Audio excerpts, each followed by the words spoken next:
الحمد لله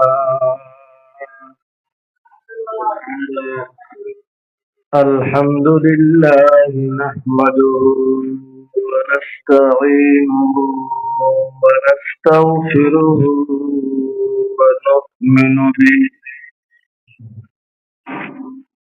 ونؤمن به ونتوكل عليه ونعوذ بالله من شرور أنفسنا ومن سيئات أعمالنا من يهده الله فلا مضل له ومن يضلله فلا هادي له ونشهد أن لا إله إلا الله وحده لا شريك له ونشهد أن سيدنا ومولانا وشفيعنا محمدا عبده ورسوله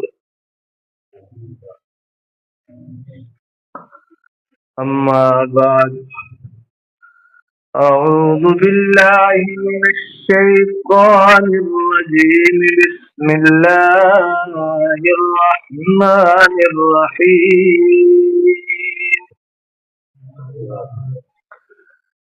يمحو الله ما يشاء ويثبت وعنده أم الكتاب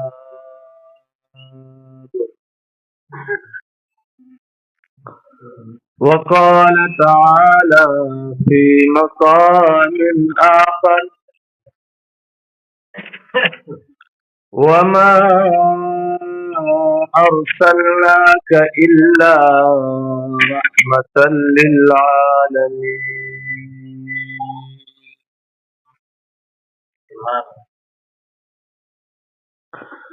وقال النبي صلى الله عليه وسلم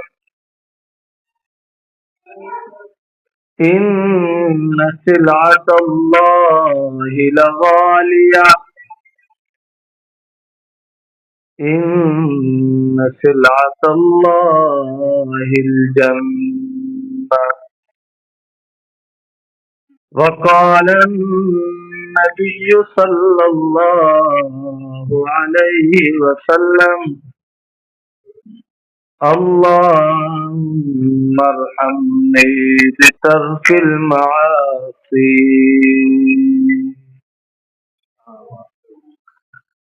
اللهم صل على محمد عبدك ورسولك وصل على المؤمنين والمؤمنات والمسلمين والمسلمات میرے عزیز واجب الاحترام دوستو بزرگوں،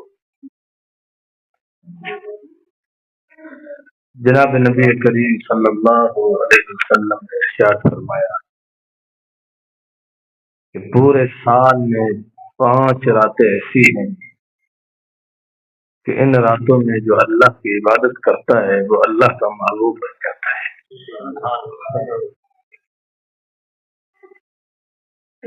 اللہ اس بندے کو اپنا محبوب بنا دیتے ہیں۔ فرمایا پہلی رات رجب المرجب کی پہلی شب، جیسے ہی چاند دیکھا اور اس رات جس نے عبادت کی وہ اللہ کا محبوب ہے، اللہ اسے اپنا دوست بنا دیتا ہے۔ دوسری رات شب قدر کی رات، شب برات کی رات، اور یہ ایسی رات ہے کہ اس رات میں اللہ کریم فیصلے فرماتے ہیں۔